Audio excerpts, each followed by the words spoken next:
Basahin mga kapatid ay mula sa sulat ni San Pablo sa mga taga-Efeso. From the letter of Paul to the Ephesians, chapter 4, verse 25 to 28. Dahil dito, itakwil na natin ang pagsisinungaling at tayong lahat ay magsabi ng totoo sa isa't isa, sapagkat tayo ay bahagi ng iisang katawan. Kung magagalit man kayo, iwasan nyo ang kayo'y magkasala. Huwag ninyong hayaang lumubog ang araw na galit pa rin kayo. Huwag niyong bigyan ng pagkakataon ng dyablo. Ang magnanakaw ay huwag na magnakaw, sa halip maghanap siya ng marangal na ikabubuhay para makatulong sa mga nangangailangan. Gusto kong basahin sa NIV Bible. Therefore, each of you must put off falsehood and speak truthfully to your neighbor, for we are all members of one body. In your anger, do not sin. Do not let the sun go down while you are still angry, and do not give the devil a foothold. Anyone who has been stealing must steal no longer, but must work, doing something useful with their own hands, that they may have something to share with those in need. Mga kapatid, ito po ang mga salita ng Diyos. Salamat. Maraming tayo mga kapatid. Ang ating binasa ay mula sa Ephesians 4, 25 to 28. Mga kapatid, napansin nyo, din natin kinanta yung purihin ng Panginoon sapagkat 2 weeks from now ay Holy Week na. At yan ay mandate sa atin galing sa ating opisina sa Manila na pagpapasok na ang Holy Week ay dapat hindi nakatay ng purihin ng Panginoon. Sumusunod lang tayo doon sa tradition na prinapaktis ang ating simbahan. So that's why ang ating kinanta after ng prayer is Diyos ang Panginoon. So ngayong hapon at ngayong gabi mga kapatid, ang ating pag-uusapan, ang topic ko ngayong gabi ay dealing with anger. Dealing with anger. Paano natin harapin ang galit? Alam nyo, lahat tayo dito, kasama ako, lahat tayo ay nagagalit. Tama po? Wala sigurong taong hindi nagagalit. Si Jesus nga nagalit din siya. So lahat ng tao ay nagagalit. Mga kapatid, pero may mga mismanaged anger. May mga galit na minsan din natin namamanage. At yun ang delikado. Eh, sabi ng Bible, in your anger, do not sin. So sabi ng Bible, sa inyong galit, huwag kayong magkakasala. At sinabi pa doon, do not let the sun go down when you are still angry. Huwag mo raw tutulugan ang galit. Huwag mong payagan na lumubog na yung araw, galit ka pa rin. So, at sabi doon sa sumunod na talata, do not give the devil a foothold. Huwag mong bigyan ng pagkakataon ang dyablo. Huwag mong siyang bibigyan ng buwang. No? Huwag mo siyang bibigyan ng place dahil sa galit mo. So, mga kapatid, dealing with anger. Paano natin haharapin ito? Makinig kayo mga kapatid, mayroon akong isang nabasa na isang pag-aaral, isang interesting actually, na study tungkol sa anger. Ito po mga kapatid. Sa isang pag-aaral, kamakailan lang, na nirelease ng American Medical Association patungkol sa teenage mismanaged anger. Sa mga teenager, the mismanaged anger. The study was conducted at the University of Texas Health Science Center in Houston, Texas.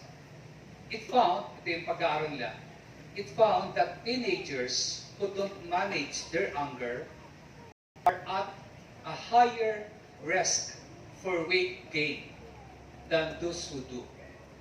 The study concluded that regardless of whether teens mismanage anger by suppressing their feelings of anger or went to the other extreme and simply lost their temper, either way, they were at a higher risk of weight gain. So ang galing ng mga teenager ay nagdadala sa kanila sa panganib na tumaas ang timbang nila. Bumigat sila. Ito may i-express nila sa kanilang action or itago nila. Ito'y magdadala sa kanila ng peligro na bumigat ang timbang nila o labis na pagtaba. Mga kapatid, hindi ko sinasabi na ito lang ang dahilan ng pagbigat ng isang tao, no? yung mismanaged hunger. Hindi ko sinasabi. Maraming factor yan. Kung minsan sa metabolism, kung minsan naman sa genetics, no? Pero according sa mga expert, recently lang na studies nila, according sa mga dalubhasa, ang mismanaged hunger ay isang factor ng pagbigat ng isang teenager. Yung pag-weight gain niya. No? Again, hindi ito galing sa akin ha. Galing ito sa isang pag-aaral sa Texas. Okay? Sa University of Texas Health Science Center sa Houston. So, mga kapatid, kaya nga, one way to lose the hunger, to lose the weight, is to lose the hunger. One way to lose the weight is to lose the hunger. Gusto niyo bang pumayat? Gusto niyo mabawasan ang inyong timbang? Bawasan ang galit sa puso. According yan sa mga expert, ha? So mga kapatid, at yung gusto naman dyan tumaba, yung mga payat, na magdagdag kayo ng galit sa puso niyo para kayo bumigat. Again, hindi ito galing sa akin, ha? Galing ito sa isang pag-aaral. At alam nyo, napag-aralan din sa medical science na ang mga physical problems like ulcers, high blood pressure, possible stroke, at depression are often associated with hunger. Ito ay regardless sa edad to ha, lahat ng edad ng tao, kahit sa mga adult, hindi lang ito applicable sa mga teenager. Ang problema daw katulad ng mga ulcer, high blood pressure, hypertension, yung mga na-stroke, at depression ay madalas may kinalaman sa galit natin. Often associated with anger. No? May kinalaman sa galit na mismanage, sa galit na hindi makontrol. No? Kaya minsan tayo ay nagkakasakit. Ulcer, diba, hypertension, no? Depression, mga kapatid, may kinalaman yan. Kaya nga, siyempre, ang anger, mga kapatid, since ito ang ating topic, dealing with anger, siyempre, ang anger ay isang complicated issue siya. No? Marami naman talagang reasons bakit ang tao nagagalit. No? May mga nagagalit dahil may nagsalita sa iyo na hindi maganda. May mga taong nagagalit dahil may sumingit sa pila. May mga taong nagagalit dahil kinat sila sa traffic. May mga taong nagagalit dahil hindi tumupad sa usapan yung taong nangako sa kanya. May mga reasons kung bakit ang tao nagagalit. Complicated issues yan, mga kapatid. Pero kahit ano pa man ang dahilan, in the long run, no, sa katagalan, hindi pa rin ito makabubuti sa ating buhay. Hindi pa rin ito makabubuti sa ating soul. Hindi pa rin ito makakabuti sa ating pagkatao. I would say, ang anger or ang mismanaged anger ay isang destructive behavior. Kapag mismanaged yan. So, hindi mabuting idudulot sa atin. So, ngayong gabi mga kapatid, I would like to share with you, mag-share ako sa inyo ng 7 lalaki sa Biblia. I hope na matapos ko ito. No? 7 lalaki sa Biblia na nagalit. At I'm sure, maa-identify natin ang ating sarili sa 7 tao ito. Kaya gusto kong pakinggan ninyo ngayong gabi, titingnan natin ang 7 lalaki sa Bible na nagalit. Tingnan natin kung maka-identify tayo sa ilang underlying issues that lie behind unmanaged anger. Ang totoo, ang anger ay parang nasa tip lang ng iceberg yan. Mayroon yan behind the surface. Mayroon yan talagang mga issues na yun ang dapat natin i-address. So, mga kapatid, alam niyo po, ang anger ay dapat natin i-address. Bakit? Kasi mayroong nagsabi, anger is just one letter short of the word danger. Ang anger, isang letter lang ang kulang sa salitang danger. So anger is dangerous kapag mismanaged ito. Ang galit ay delikado, mapanganib kapag hindi mo ito alam i-deal, kapag hindi mo alam ito i-handle.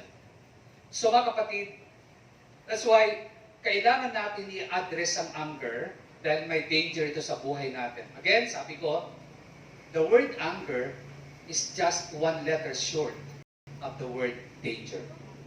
Isang letter lang ang kulang, magiging danger na siya. Amen. So, as we talk about these people, itong 7 taong ito sa Bible, let's see if we can identify some major problems that are behind the manifestations of anger. Ano pa yung nasa likod dito? So, unang lalaki sa Biblia na nagalit, si Cain. Amen? Si Cain. Sa Genesis chapter 4, matatagpuan natin ang storya ni Cain. Si Cain ay nagalit siya sa kanyang kapatid na si Abel. Bakit siya nagalit kay Abel, mga kapatid?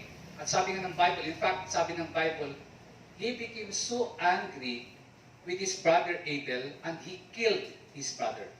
Dahil sa sobrang niyang galit sa kanyang kapatid, ay napatay niya ang kanyang kapatid. Most of you know the story behind that incident. Alam niyo ang storya, di ba? Ganitong storya, si Abel nagdala siya ng kanyang offering kay God. Ang kanyang offering ay galing sa kanyang animal, sa kanyang flock. No? Nagdala siya ng pinaka-the best offering, pinaka-the best na kanyang hayop at dinala niya kay God. Hayop ha? Hayop. Huwag ganun tingin niyo sa akin. So, pinakamagandang hayop ang dinala na offering kay God. At sabi ng Bible, tinanggap ng Diyos ang offering ni Abel with favor. While si Cain, nagdala din siya ng kanyang offering. Saan galing ang offering niya? Sa kanyang mga pananim. Kung animal offering, ang dala ni Abel, ang dala naman ni Cain ay grain offering or fruit offering. So, bunga ng kanyang mga tinanim. Kasi si Cain, siya ay magsasaka. Si Abel naman ay isang shepherd, pastol. So, sabi ng Bible, na ang offering ni Cain, God did not look with favor. Hindi kinalugdan ng Diyos ang offering ni Cain. Pero yung kay Abel, kinalugdan. Hindi sinabi ng Bible bakit hindi naging katanggap-tanggap sa Diyos ang handog ni Cain. Pero isa lang ang malinaw.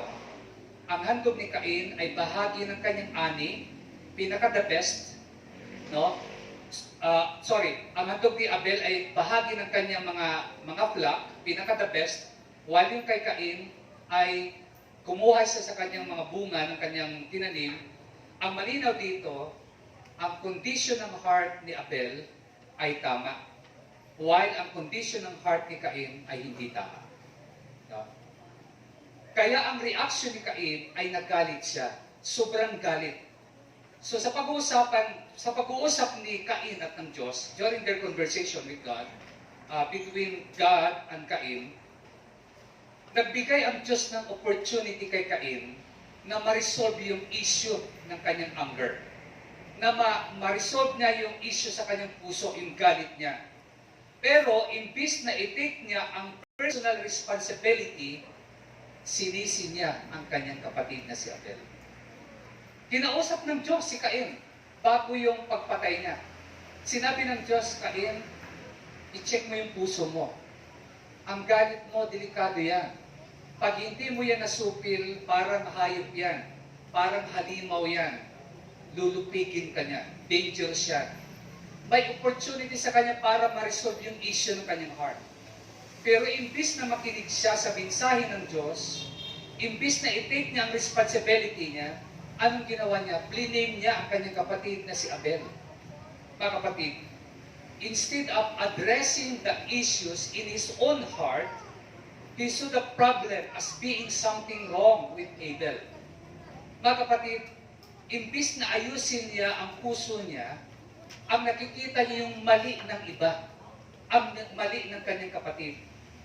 Si Cain ay may maling perception ng reality, ng realidad. Hindi niya tiningnan ang totoo. Ang importante lang sa kanya yung nararamdaman niya. Ang nararamdaman niya ay mali, ang isipan niya ay mali, therefore, ang kanyang action ay mali rin. Kaya anong nangyari? Pinatay niya ang kanyang kapatid. So ang question na dapat nating itanong sa ating sarili, in light of Cain's anger, is this. Unang question. Am I blaming someone else? Am I blaming somebody for my personal struggle? Yan ang tanong na dapat nating itanong. Ako ba, mayroon ba akong sinisising ibang tao dahil sa paghihirap ng kalooban ko ngayon? Am I blaming someone else? Am I blaming somebody for my personal struggle? Sinisisi ko bang iba dahil sa mga nararanasan ko? Sinisisi ko bang iba dahil may pinagdadaan na akong mahihirap na sitwasyon? Yan po ang magandang tanong in light of Cain's anger. No? Kasi si Cain, hindi niya nakita ang realidad. Sa halip, bliname niya ang iba sa kanyang struggle. Minsan, kaya tayo nagagalit kasi hindi natin chinecheck yung sarili natin at nakatingin lang tayo sa mali ng iba. Mga kapatid, ito pa yung isang tanong in light doon sa anger ni Cain. Am I sidetracking my own accountability and pointing the finger at others? Pointing the finger at my coworker? Pointing my finger at my spouse? At people in general? Umiiwas ba ako sa aking pananagutan at tinuturo ko ang ibang tao na silang dahilan? Tinuturo ba natin ang ating kasamahan, ang ating asawa, o ang ibang tao dahil sa mga paghihirap natin? Yan po ang isang magandang tanong. No? Kasi kapag blame natin ang iba dahil sa mga struggle natin, we will never solve the problem. We will never solve our problem because we cannot control what other people will do. We cannot control what they will do. Mga kapatid, hindi natin masosolve ang problema kapag blame natin ang ating kapwa sapagkat di natin kontrolado ang gagawin ng iba sa atin. Amen? We can only decide what we will do. Ang kaya lang nating kontrolin ay ang ating sarili, mga kapatid. Ang ating reaksyon, ang ating tugon, mga kapatid, ang ating damdamin, yun lang ang pwede nating kontrolin. But, para sa iba, you cannot control them. We have no power over their decision. Amen? We can only decide what we can do. Tayo lang, yung sarili lang natin. Kaya hindi ka makakapili ng pagtrato ng ibang tao sa iyo. That's beyond your control. Pero, you can control your reaction. You can control your feeling. You can control your response towards yung mga hindi magandang pinapakita sa iyo. So yan po, mga kapatid. Yan ang unang aral na makikita natin sa buhay ni Cain. Okay? Ang anger niya dahil blame niya ang kanyang kapatid. Blame niya ang iba. Pino-point niya ang finger niya sa iba. Imbis na i-resolve niya ang issue sa kanyang sarili. No? So, mga kapatid, ganun po. Ang pananagutan niya, hindi niya tinitik yung kanyang personal responsibility. Amen. Now, Pangalawang lalaki sa Bible na nagalit, na makukunan natin ng aral, si Moses. Si Moses. Sa Numbers 20, makikita natin, Numbers chapter 20, si Moses, he lost his temper. Pinalo niya ang bato na sinabi ng Diyos sa kanya, kausapin mong bato, lalabas ang tubig para makainom ang mga Israelite. Pero imbis na kanyang kausapin ang bato, pinalo niyang bato sa galit niya. The act of anger cost Moses dearly. Dahil sa kanyang galit, na pinalo niyang bato, hindi niya kinausap, according sa instruction ng Diyos sa kanya, hindi siya nakapasok sa lupang pangako. Na-disqualify siya sa promised land. Dahil sa galit niya, hindi na niya malilid, mapapangunahan ang mga Israelita papunta sa lupang pangako, mga kapatid. Dahil sa galit niya, hindi na niya maaapatan ng promised land. Kung alam mong istorya, mga kapatid, bakit nagalit si Moises, hindi mo siya masisisi. Bakit? Itong mga taong ito na kanyang tinutulungan, itong mga taong ito na kanyang pinangungunahan, itong mga taong ito yung mga reklamador. Itong mga taong ito ay nagko-complain the whole time. Mga stubborn, mga hard-headed ito eh. Kaya hindi mo masisisi na magalit itong si Moises. Okay? Nothing could please these people. Miracle after miracle was enough para sa kanila. At itong si Moises, nagtimpi siya ng mahabang panahon. Remember, si Moises, napaka-humble na tao ito. Sabi ng Numbers 12, he was a very meek person. He was a very humble person. Pero dumating yung time na dumating ang araw na itong si Moises, umabot siya sa kanyang breaking point. At nung umabot siya doon, anong nangyari? Pumutok siya, sumabog siya. At ang ginawa niya, pinalo niya ang bato. What was behind Moses' outburst of anger? Ano ba yung nasa likod ng galit ni Moises? Ano ba yung totoo? Makinig kayo. Ang totoo, according to God, hindi dahil matigas ang ulo ng mga tao. Ang nasa likod ng outburst of anger ni Moises, pakinggan niyo, it was a lack of faith. It was a lack of faith. Makinig kayo. Numbers 20 verse 12. Andun yun. Pakinggan natin. Ngunit pinagsabihan ni Yahweh sina Moises at Aaron.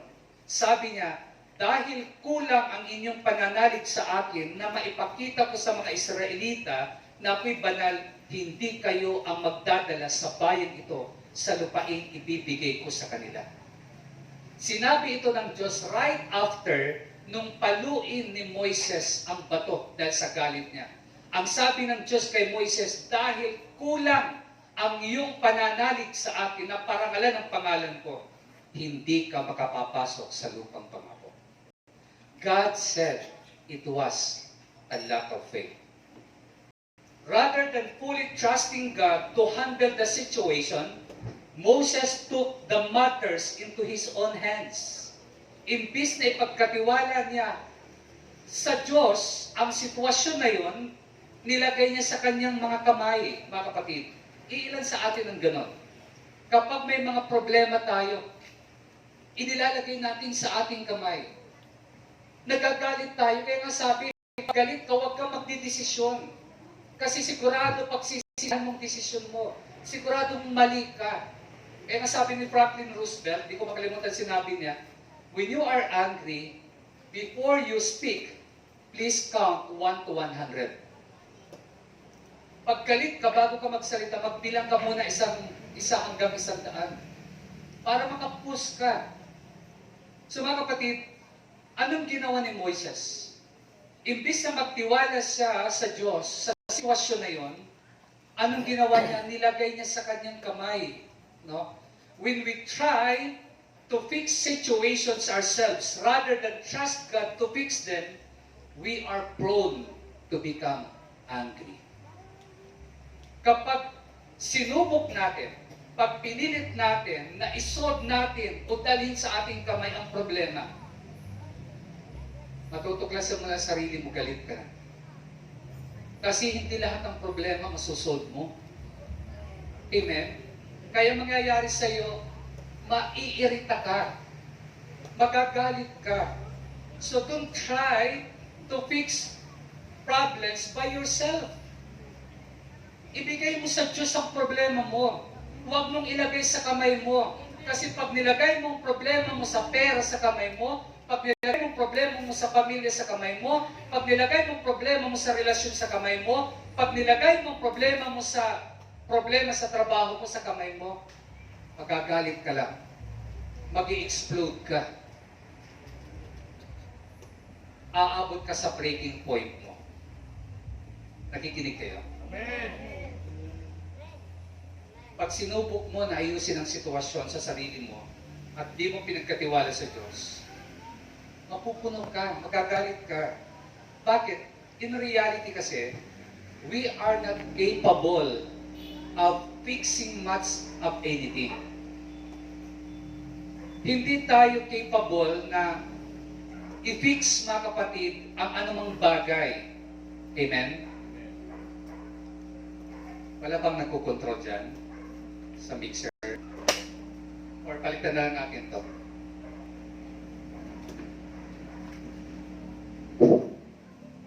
Subject. Okay na. Last Friday pa itong ganito eh. Ayaw talaga nila akong mag-preach ng ganito.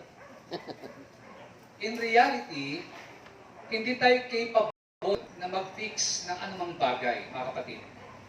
Frustration is bound to happen when we take matters into our own hands. Mabibigo ka, no? Mabibigo ka kapag nilagay mo sa kamay mo ang mga bagay, hindi mo pinagkatiwala sa Diyos. Kahit pa ang goal mo ay maganda, kahit worthy goals pa yan, kahit tama pa ang goal mo, kapag nilagay mo sa kamay mo ang pag-ayos ng problema, hahantong ka lang sa kabiguan. At pag humantong ka sa kabiguan, anong kasunod nun? Magagalit ka. Kaya nga, ipagkatiwala mo sa Diyos ang anumang problema. Sabi ng John 15:4, apart from me, you can do nothing. Kung wala ka sa Diyos, kung hiwalay ka sa Diyos, kung hindi mo ibibigay sa Diyos ang problema mo, wala kang magagawa. You are bound to frustration. Amen? Amen. So yan po ang ating aral na makikita pangalawa. Pumunta kayo sa pangatlong lalaki na nagalit sa Bible. Ang pangatlong lalaki na nagalit sa Bible ay si Balaam. Balaam. Familiar ba kayo?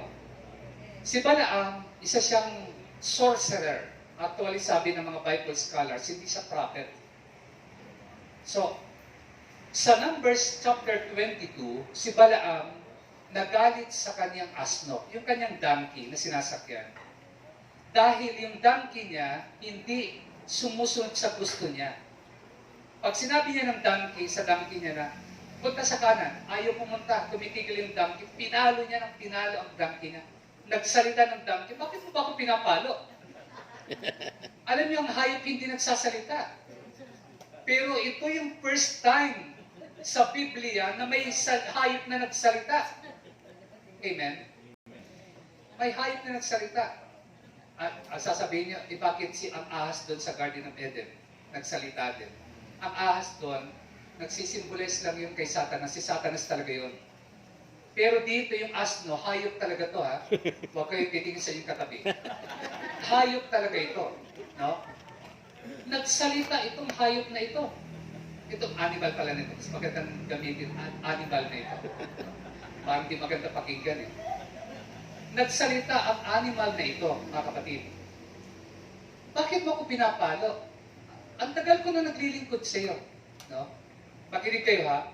Alam niyo ang dahilan bakit nagalit si Balaam? Dahil hindi nag-cooperate ang asno niya. Mayroon siyang goal si Balaam at hindi nag-cooperate ang circumstances at yung kanyang asno sa objective niya. Ang dahilan ng galit niya ay hindi nag-cooperate ang asno pati ang sitwasyon. lahat tayo bilang tao, natural sa atin na meron tayong goal, di ba? Meron tayong objective, meron tayong nais, meron tayong layunin, meron tayong gusto makamtan. For example, gusto natin yung buhay natin umunlad, gusto natin ang ating pamilya magkaisa, gusto natin lumawak yung ating impluensya, gusto natin dumami ang ating ari-arian. Lahat tayo, we are pursuing some kind of objective. Because we are made to do something. Ang design ng Diyos sa atin, gumawa, meron tayong ginagawa eh. Yun ang design ng Diyos sa atin. Si Adan at si Eva, nung nilagay sila sa Garden of Eden, hindi sila nilagay doon para mag-standby lang. They were there to take care of the garden. So mga kapatid, ganun din po yun sa atin. Nandito tayo sa mundo, design tayo to do something. At dahil doon meron tayong goal, dahil doon meron tayong objective. Pero ang problema, mga kapatid, mayroon tayong mga objective or goal na kung minsan hindi nagko-cooperate ang sitwasyon. Minsan hindi nagko-cooperate yung circumstances. Minsan hindi umaayon sa goal natin yung nangyayari sa paligid natin. Nalala ko yung kanta ni Bill O'Hero. Gusto ko yung kanta niya. Ganito yung line ng kanyang kanta. Hindi lahat ng umaga ang araw ay sisikap. Minsan natatakpan ito ng maitim na mga ulap. Hindi lahat ng gabi ay may mga bituin na nagniningning. Minsan ang kalawakan ay sadyang napakadilim. May mga panahon na hindi aayon sa gusto mo ang sitwasyon. Amen, mga kapatid? Amen. Ipalitan na lang natin.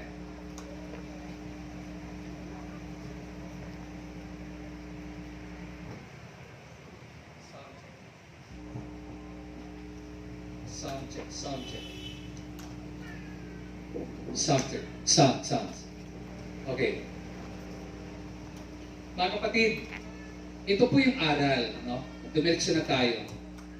Kapag tayo ay mayroong gustong gawin at ang circumstances ay hindi nagko-cooperate with our plans, we can easily become angry. Pag mayroon tayong gusto, tapos hindi umaayon ang sitwasyon, nagagalit tayo. Yan ang nangyari kay Balaam. Amen? Nagagalit tayo dahil hindi nagko-cooperate. Katulad ngayon, pero ako di ako nagagalit kahit di nagko-cooperate yung microphone. No? Mga kapatid, kapag hindi nagko-cooperate yung sitwasyon, nagagalit ang tao. Amen? Nangyayari sa ating lahat yan. Tama? Meron tayong mga gusto, pero hindi nagko-cooperate yung circumstances, kaya nagagalit tayo. We can become easily angry. Now, mag-example ako sa inyo. May isang lalaki na nagpagawa siya ng bahay. Nasa abroad siya. Nagpagawa siya ng bahay. Nung siya nagpagawa ng bahay, pagdating niya ng Pilipinas, it turned out, na ang bahay na pinapagawa niya, hindi ng gustong design niya. So nagkaalit siya. Nang magalit yung lalaking ito, umalis siya sa bahay nila, sumakay sa kotse niya, pumunta sa isang barkada, nag-inom siya, naglasing siya. Pagkatapos siyang maglasing, umuwi siya ng bahay. Dahil galit siya, marurot siya, bumangga siya sa poste at namatay siya. Tatanungin ko kayo, anong cause ng kanyang pagkamatay? Car accident? Mas accurate siguro kung sabihin natin, ang nakapatay sa kanya ang galit niya. Ang galit niya. Amen? So, when we are trying to do something and there are circumstances that are not cooperating or cooperating with our plans, we can easily become angry. Kapag hindi ito nagko-cooperate sa ating mga plano, nagagalit tayo. At ang galit na yon ay hindi makabubuti sa atin. Ang obstacle na na-encounter ni Balaam sa kanyang donkey was actually a merciful blessing para sa kanya. Blessing in disguise actually. Kaya siya hinadlangan, kaya may hindrance doon. Dinesign ng Diyos yun para sa kanya, para sa kanyang guidance at protection. Para protektahan siya. Instead na tanggapin ni Balaam ang mensahe ng Diyos sa pangyayaring yon, nagalit siya dahil hindi nagko-cooperate yung asno at yung circumstances sa kanya. They were not cooperating. So, mga kapatid, makinig kayo. Kahit pa tama ang motibo natin, may mga time pa rin na hindi umaayon ang sitwasyon, ang mga circumstances. Paano tayo tumugon sa mga sitwasyon na hindi natin kontrolado? Paano tayo mag-respond sa mga circumstances that we cannot control? Makinig kayo. Mag-example ako sa inyo.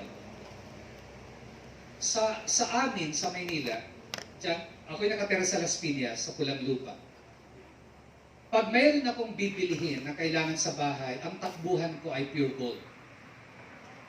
Ang Pure Gold, malaking supermarket yan, at lahat ng kailangan ko sa bahay naroon. One day, na ako'y nasa Pure Gold, alam ko makaka-relate kayo dito.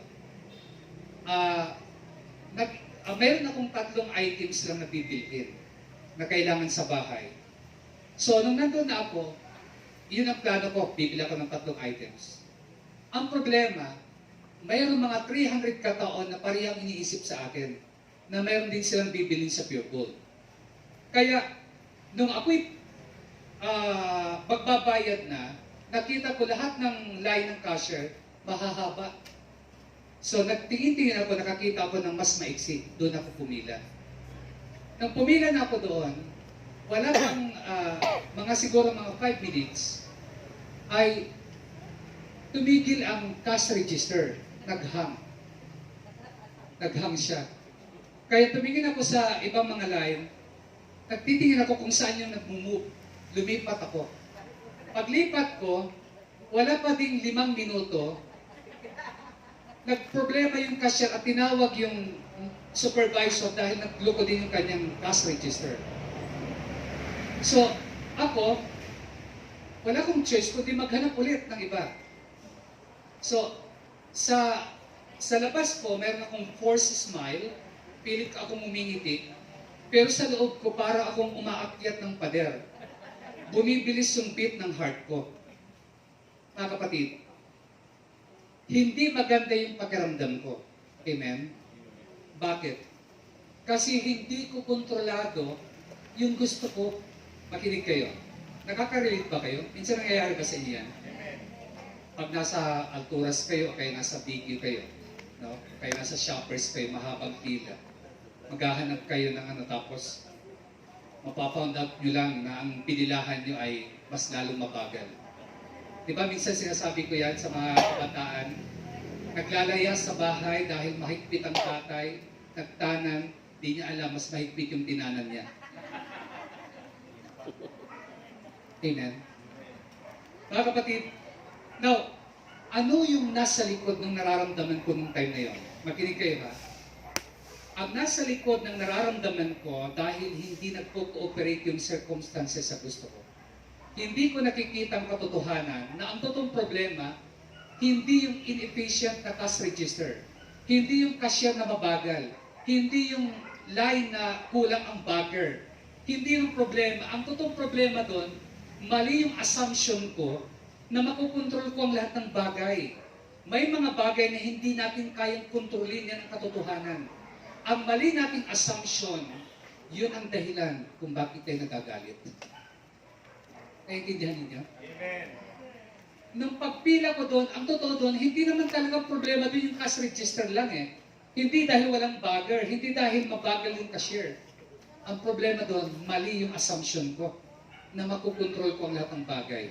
Amen? Our problem was a lack of faith in God. That He can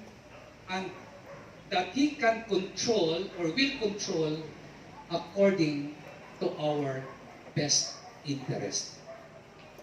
Kulang ang ating pananalig na ang Diyos kontrolado niya, alam niya kung ano yung maganda para sa iyo. Kapag hindi nag-cooperate yung sitwasyon, yung hindi umaayon, magtiwala ka lang sa Diyos, kilala ka ng Diyos. Alam ng Diyos yung plano niya para sa iyo. Hindi nagkakamali ang Diyos para sa iyo. Just trust Him. Magtiwala ka lang. Amen? May mga circumstances that beyond your control. Amen? Anong sabi ng Philippians 4:6-7. Do not be anxious about anything, but in everything by prayer and petition with thanksgiving. present your request to God, and the peace of God, which transcends all understanding, will guard your hearts and your minds in Christ Jesus. Huwag kayong mabalisa tungkol sa anumang bagay, sa halip hingin niyo sa Diyos ang lahat ng inyong kailangan sa pamamagitan ng panalangin may pasasalamat. At ang kapayapaan ng Diyos ay na hindi kayang maunawaan ng tao, siya mag-iingat sa inyong puso at pag-iisip dahil sa inyong pakikipag-isa kay Jesus. Okay, punta tayo sa pang-apat, bilisan natin.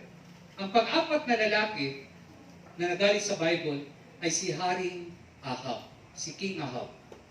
Sa 1 King 21, mababasa natin na si Haring Ahab ay nagka-interest siya sa isang lupa. Ang lupa na yun ay pag-aari ni Naboth. So, ang lupa na yun ay situated beside sa palasyo ni King Ahab. At inopera niya ng tamang halaga itong si Naboth para lang ibigay ni Naboth, ibenta sa kanya itong lupa niya. Pero hindi pumayag si Naboth kasi minanapan niya ito sa mga ninuno. Iyon ay scriptural mandate yun sa mga Hudyo na kapag ikaw ay may lupa, dapat ikip mo yan sa pamilya mo. Scriptural mandate ang tawag doon. Hindi mo pwedeng ibenta yan. Kasi may mga generation pa na susunod sa'yo na pwede silang dapat magmana sila. Ganun sa mga Hudyo. So, to make the story short, di niya binenta. Naggalit na galit si King Ahab dahil hindi nakuha niya ang gusto niya. Nung nasa palasyo na siya, nakita siya ng kanyang asawa, yung reyna na masama ang pangalan Jezebel. Hindi ito yung mermaid ng Jezebel. Jezebel, win ito na wicked sa Israel. Ang ginawa ni Reyna Jezebel, gumawa siya ng paratang kay Naboth na hindi totoo para maparusahan ng kamatayan. So sa madaling paraan, nakuha niya ang lupa nitong si Naboth, ni Ahab. Makinig kayo. Ano yung aral na makikita natin dito? Ano yung underlying problem with Ahab, with King Ahab? Maliwanag, it was selfishness. Selfishness, pagiging makasarili. Alam niyo mga tao makasarili, madaling magalit yan. Amen? Makasarili siya. Used kasi siya na lahat ng tao nakukontrol niya. May kilala ba kayong ganung tao, yung mahilig magkontrol ng kapwa? Mga taong controller, mga taong possessive, mga taong gusto niya siya lang ang masusunod, parang wala kang karapatang magdesisyon, parang wala kang karapatang lumigaya. Pag ikaw ay humakbang, magagalit siya dahil dapat silang masusunod. May mga taong ganun.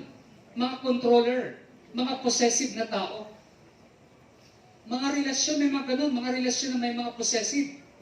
Gusto nila sila lang masusunod. Amen? Hindi nawawala yan sa mundo. Marami yan. Amen? Makinig kayo.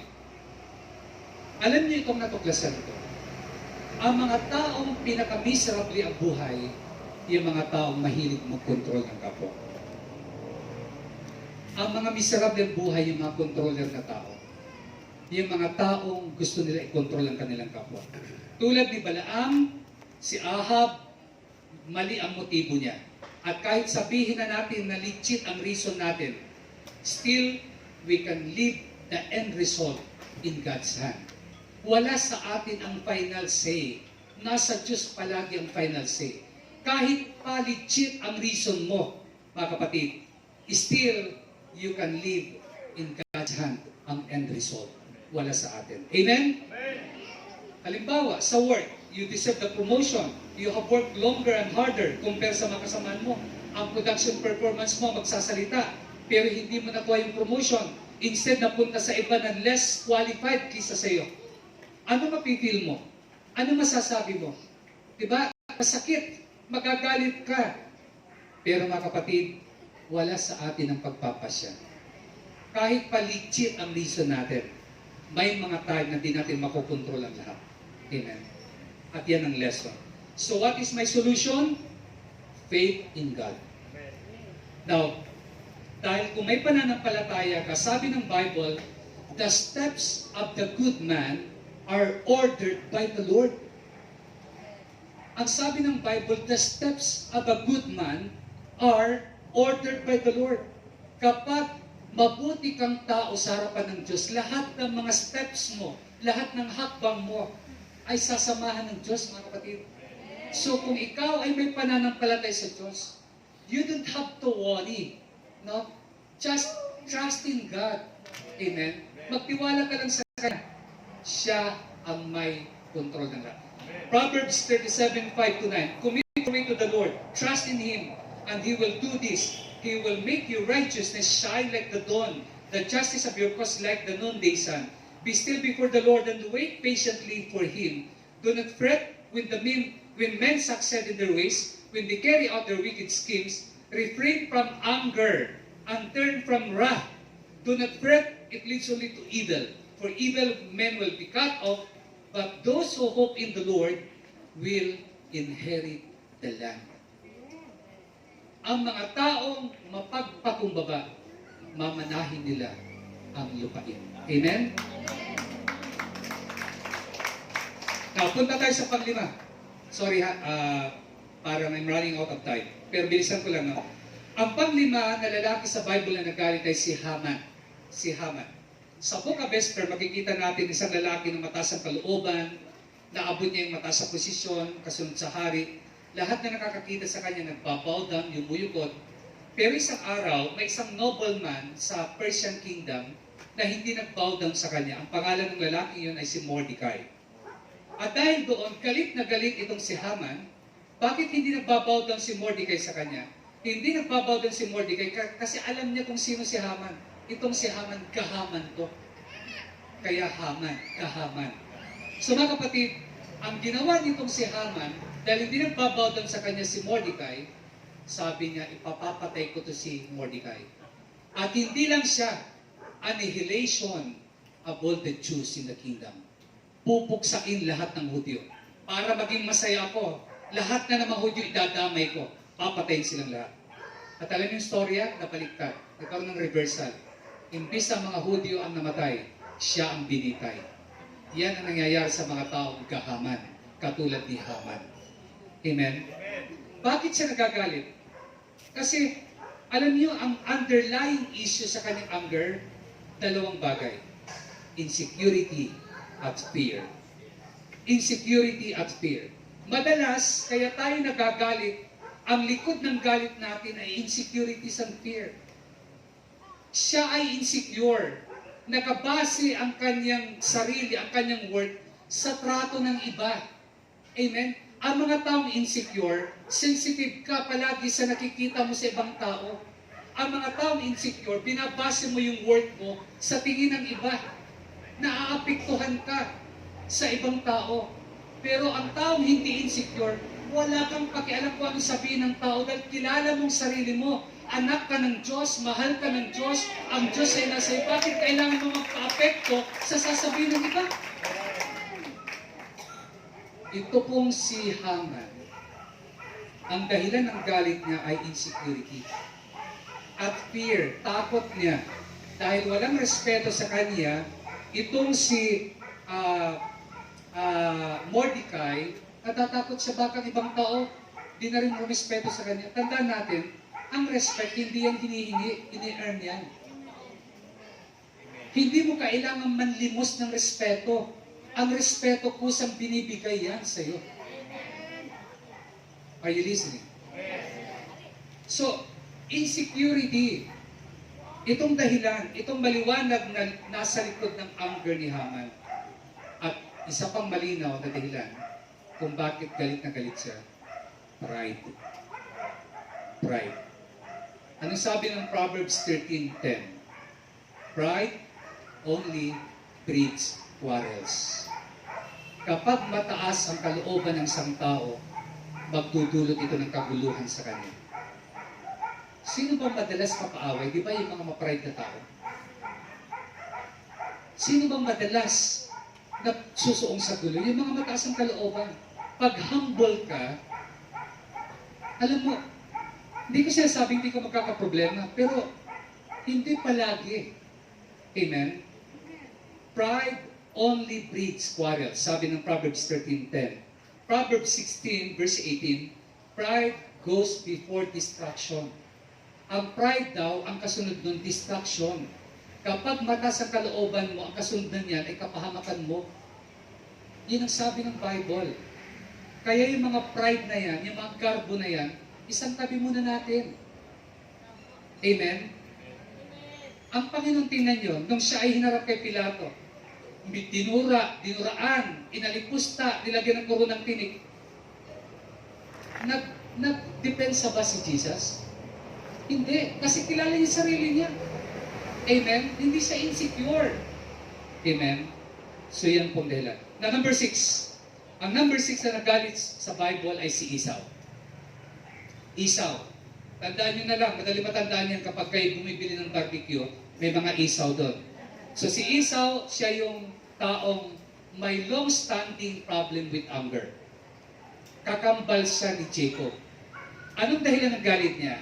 Nawala yung birthright niya na napunta sa kanyang kapatid na si Jacob. Pero totoo, hindi ko ninako ni Jacob. Binenta niya ito, mga kapatid. Yung kanyang bad choices ang nagdulot sa kanya ng kanyang pagkawala ng birthright. Ang birthright kasi sa mga Hudyo importante yan. Ayoko nang i-elaborate na gusto kasi hahaba tayo. Pero ito, naging bitter siya. Nagtanim siya ng sama ng loob, mga kapatid. Alam niyo kung anong aral dito? Kapag tayo nagdala ng galit sa puso natin at mga sama ng loob sa buhay natin, ito yung dahilan kung bakit hindi tayo magiging productive. Ito ang dahilan kung bakit ang buhay natin wala ng ayos. Kasi katulad ni Esau, ang nasa likod ng kanyang galit ay hinanakit at sama ng loob. Ilan sa atin dito, ilang taon na, pero sama ng loob andyan pa rin sa puso. Amen? Anong sabi ng Bible? In your anger, do not sin. Sa Tagalog, pag nagagalit kayo, huwag kayong magkasala. Huwag niyong hayaang lumubog ang araw ng galit pa rin kayo. Kaya maraming mag-asawa, pag natutulog, nagtatalikuran. Kasi tinutulugan yung galit. Hindi dapat tinutulugan ng galit. Bago lumubog ang araw, nire-resolve dapat ang issue. Pinag-uusapan. Amen? And lastly, dito ako magtatapos. Promise, tatapos na ako. Si Absalom. Si Absalom ang pinaka-last na lalaki sa Bible na nagalit. Si Absalom, siya po ang paboritong anak ni David. Mayroon siyang kapatid na si Tamar. Huwag na natin masyadong elaborate kasi pag narinig niyo yung Tamar, tatamarin na kayo magpatuloy. So si Tamar, ni-rape ni Amnon, na kapatid din nila, brother, dahil dito nagalit ng gusto itong si Absalom. At alam niyo po si Absalom, nag-ipon siya ng galit sa kanyang puso. At one day, pinatay niya si Amnon. Mga kapatid, ano ang nasa likod ng galit ni Absalom? Revenge. Revenge. Paghihiganti. Makinig kayo. Absalom allowed anger to smolder in his soul. Hinayaan niya magbaga yun. And he insisted on revenge. Gusto niya maghiganti sa kanyang ng rape sa kanyang kapatid. Pakinggan niyo, gusto kong banggitin sa inyo itong Romans 12:17 to 21. Huwag ninyong gantihan ng masama ang masama. Sikapin niyo mamuhay ng marangal hanggat maaari makisama kayong mapayapa sa lahat ng tao. Mga minamahal, huwag kayong maghiganti. Ipaubayan niyo sa Diyos ang paghihiganti. Sapagkat nasusulat atin ang paghihiganti. Ako ang gaganti, sabi ng Panginoon. Yan sasabi ni Brother Mike palagi. Giants is mine. Revenge is mine. Nagpapatawa lang dun si Brother Mike. Ang paghihiganti ay hindi nasa ating kamay. Nasa Diyos ang paghihiganti. Amen? Hayaan natin ang Diyos maghiganti, mga kapatid. Ang anger ni Absalom ay dahil sa gusto niyang maghiganti sa kanyang kapatid. Mga minamahal kong kapatid, sabi ng Romans 12:19, it is mine to avenge. I will repay, says the Lord. Ako ang maghihiganti, hindi ikaw. So ano yung alternative ni Absalom? Magpatawad. Makinig kayo bago tayo tumayo. Ang pagpapatawad ay hindi yan ginagamit yung feeling. Mahirap magpatawad kung pakiramdam ang babasihan mo. Ang pagpapatawad ang ginagamit dyan, yung will mo. Yung will mo. Yung decision mo. Hindi yung feeling mo. Kasi kung feeling lang ang gagamitin mo, mahirap magpatawad pagkatapos sa ginawa niya sa iyo, pagkatapos i-betray niya yung trust mo, pagkatapos lukuhin ka ng ex mo, mapapatawad mo? Kapatid, kung feeling ang babasihan, mahirap. Pero ang ginagamit sa pagpapatawad, sabi ng Bible, will. Dahil yan ang sinabi ng Diyos. Magpatawad ka para patawarin ka ng Diyos. Kumain tayo lahat, mga kapatid. Nawa ngayong hapon, ngayong gabi, mga kapatid, mayroon tayong napulot na aral mula sa ating paksa na tinalakay.